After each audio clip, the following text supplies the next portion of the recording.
یہ کہتا ہے کہ اگر میں نبی علیہ الصلوۃ والسلام کے صحابہ کی غلطیوں کو نکال کے دکھا رہا ہوں تو یہ غلطیاں تو قرآن نے دکھائی ہیں، یہ غلطیاں تو بخاری مسلم نے دکھائی ہیں۔ آپ صحابہ کرام کی غلطیاں کیوں پکڑتے ہیں جبکہ صحابہ جنتی ہیں؟ آپ حضرت یوسف علیہ السلام کے بھائیوں کی غلطیاں کیوں بیان کرتے ہیں جبکہ وہ جنتی ہیں؟ قرآن میں صحابہ کرام کی غلطیاں کیوں بیان ہوئی ہیں جبکہ وہ جنتی ہیں؟ بخاری مسلم میں کیوں بیان ہوئی ہیں جبکہ وہ جنتی ہیں؟ ان ٹائم قیامت تک یہ جواب لب دے رہو ہے۔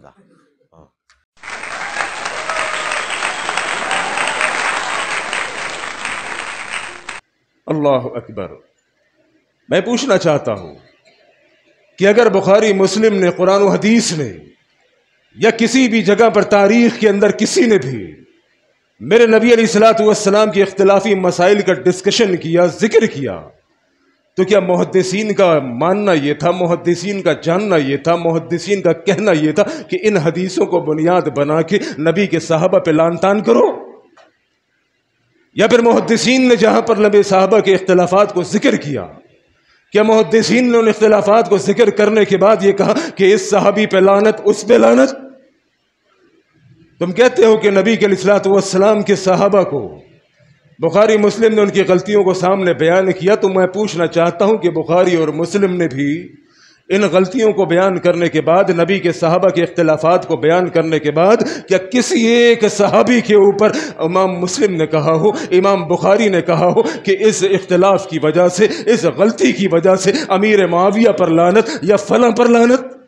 انہیں اللہ کی قسم اسلاف کا یہ مقصد ہی نہیں تھا، اسلاف کا یہ مقصد نہیں تھا۔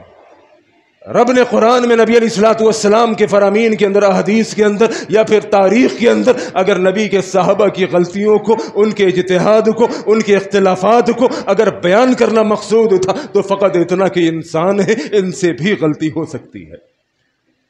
لیکن ان تمام تر غلطیوں کے باوجود رب نے کہہ دیا رضی اللہ عنہم ورضوا عنہ، او میرے نبی کے تمام صحابہ سے رب راضی ہے، میرے نبی کے تمام صحابہ جنتی ہیں۔ یہ وہ لوگ ہیں اللہ کی قسم جنہیں اللہ کے نبی نے اپنی زندگیوں کے اندر جنتوں کی بشارت دی ہے۔ ابو بکر رضی اللہ تعالیٰ عنہ، میرے نبی کی وحی والی زبان سے نکلے ہوئے الفاظ کہ ابو بکر جنتی ہے۔ عمر رضی اللہ تعالیٰ عنہ، میرے نبی کی وحی والی زبان سے نکلے ہوئے الفاظ، عمر جنتی ہے، عثمان جنتی ہے، علی جنتی ہے۔ وہ اللہ کی قسم ہمارا ایمان، ہمارا عقیدہ پڑھ کے تو دیکھو۔ تم کہتے ہو کہ اہل بیت کا بغض پالتے ہیں اپنے سینوں کے اندر، اور اللہ کی قسم ہم تو اسے مسلمان ہی نہیں سمجھتے جو اہل بیت کا بغض اپنے سینوں میں پالے۔ جو اہل بیت کا بغض اپنے سینوں میں پالتا ہے اس کا اسلام سے، اس کا ایمان سے کوئی دور تک تعلق نہیں۔ لیکن یہ کون سی محبت کہ اہل بیت کی محبت میں ڈوب کر تم نبی کے باقی صحابہ کو گالیاں دو؟ یہ کون سی محبت ہے؟ اللہ کی قسم یہ محبت نہیں، یہ سازش ہے، اور یہ سازش رافضیوں کی تھی، لیکن بدقسمتی سے انجینئر محمد علی مرزا اور اس جیسے بدبخت ملعونوں کی وجہ سے آج سنی مسلمانوں کے اندر ایسے اور بھی بہت سارے سازشی پیدا ہو گئے جو اہل محبت کی آڑ میں صحابہ کو گالیاں دیتے ہیں۔ صحابہ میرے محترم بھائیوں، میرے اور آپ کے لیے ہدایت کا سرچشمہ ہے۔ نبی کا ہر صحابی ہو، کوئی بھی ہو، ادنے سے ادنے درجے کا صاحب، ایک صحابی آخری ایمان لایا، آخری صحابی، وہ ایک بادشاہ کو ایک نصیحت کرنے لگا۔ نصیحت کے دوران بادشاہ نے کہا کہ میں جانتا ہوں، بیٹھ جائیے، آپ آخری درجے کے صحابی ہیں، یعنی طنز کیا اس صحابی کے اوپر کہ میں آپ کو جانتا ہوں، آپ تو بالکل آخری درجے کے صحابی ہیں۔ وہ صحابی کہنے لگا کیا نبی کے صحابوں میں بھی کوئی نیچا اور اوپر ہوا کرتا ہے؟ کیا نبی کے صحابہ میں بھی کوئی نیچ اور اوپر ہوا کرتا ہے؟ اللہ کی قسم ہر صحابی جنتی ہے، ہر صحابی ایمان والا ہے۔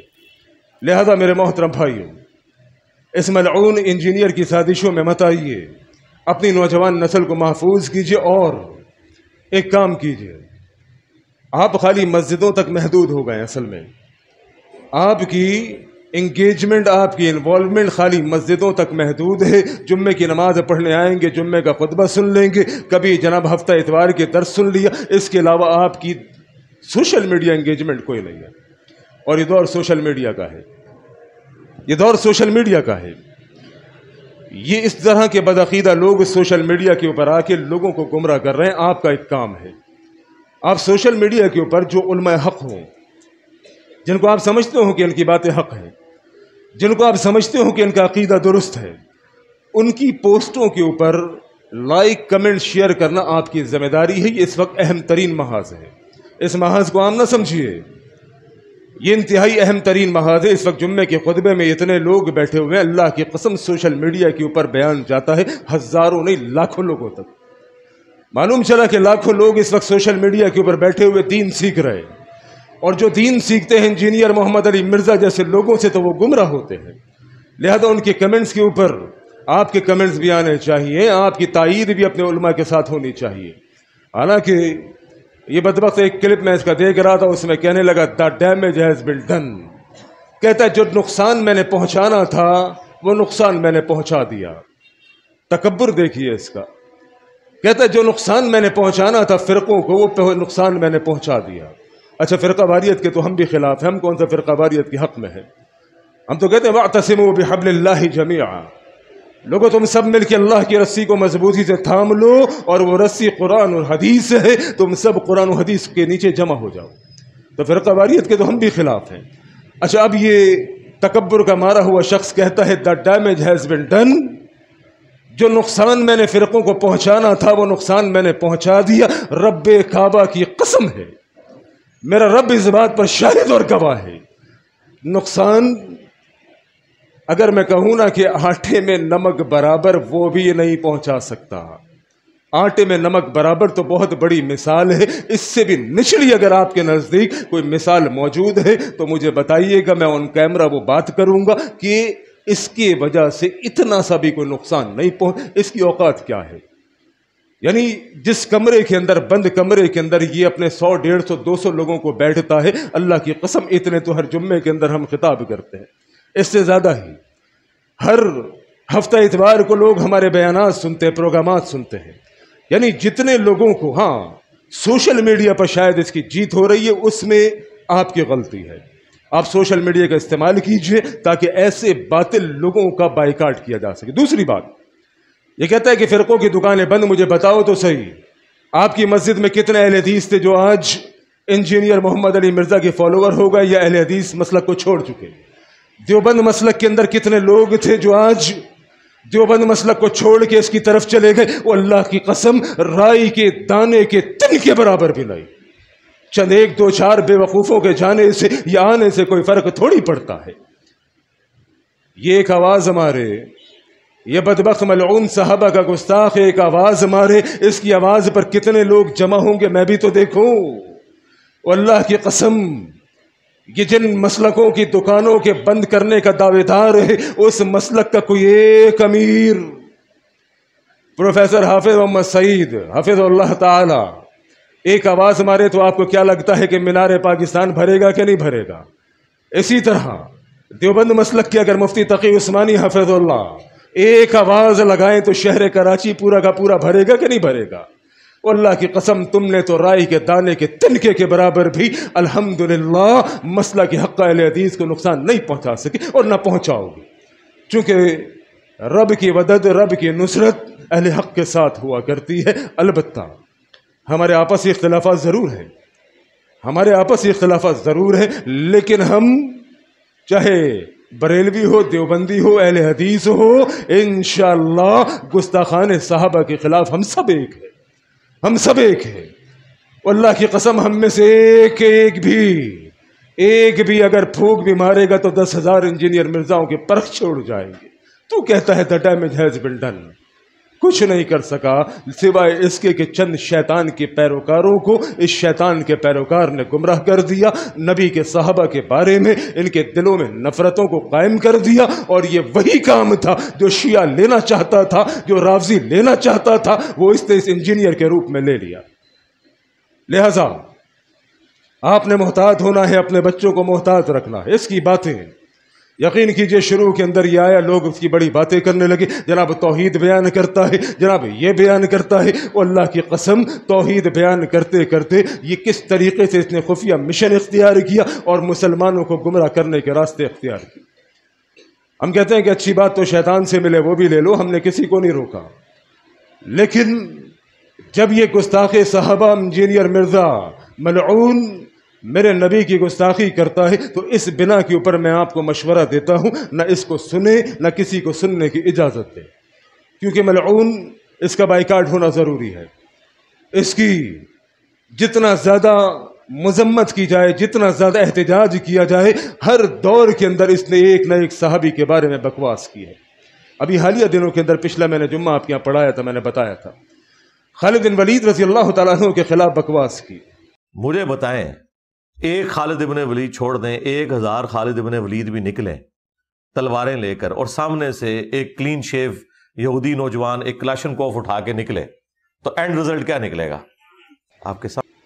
فلسطین اور اسرائیل کی جنگ کو لے کے کہنے لگا کہ اگر آج کے دور میں 1000 خالد بن ولید بھی زندہ ہو کر آ جائیں اور مد مقابل ایک یہودی کلاشنکوف لے کر آ جائے تو 1000 خالد بن ولید بھی ان کا مقابلہ نہیں کر سکتے۔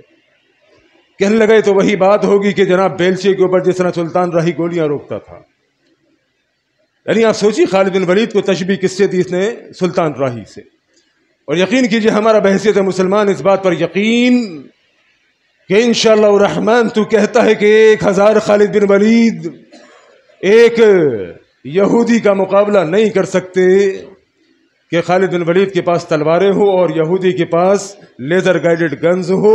ہمارا یقین تو اس بات کے اوپر ہے کہ ایک خالد بن ولید بھی 1000 یہودیوں کو تباہ و برباد کر دے گا۔ سیف اللہ خالد ہے نا، اور تو نے اللہ کی تلوار کو ایک یہودی سے تو نے اللہ کی تلوار کے پرخچے اڑا دیے، تو گستاخان رسول بھی ہے، گستاخ رب بھی ہے، گستاخ صحابہ تو ہے ہی۔ اپنی باتوں پر غور کر، اپنی باتوں پر غور کر کے کس سمت میں تو جا رہا ہے، لوگوں کو لے کر جا رہا ہے۔ لہذا میرے محترم بھائیوں، بس یہی کچھ درخواست آپ کے سامنے رکھنی تھی کہ اس دور کا بدبخت ترین فتنہ یہ انجینئر محمد علی مرزا کا ظہور ہو چکا ہے، جو کہ در حقیقت گستاخ صحابہ ہے، لیکن چھپا ہوا ہے سنیوں کے روپ کے اندر، یعنی اپنے آپ کو سنی مسلمان کہتا ہے لیکن کام سارے رافضیوں کے کرتا ہے۔ آپ دیکھیے گا نا، غور کیجئے، کوئی پوسٹ آپ اس کے خلاف کیجئے، کوئی پوسٹ آپ اس کے خلاف کیجئے، آپ یقین کیجئے اگر 2-4 سنی مسلمانوں کے پوسٹ ہوں گی، کمنٹ ہوں گی، تو باقی سارے کمنٹ شیعوں کے اس کے حق میں ہوں گے۔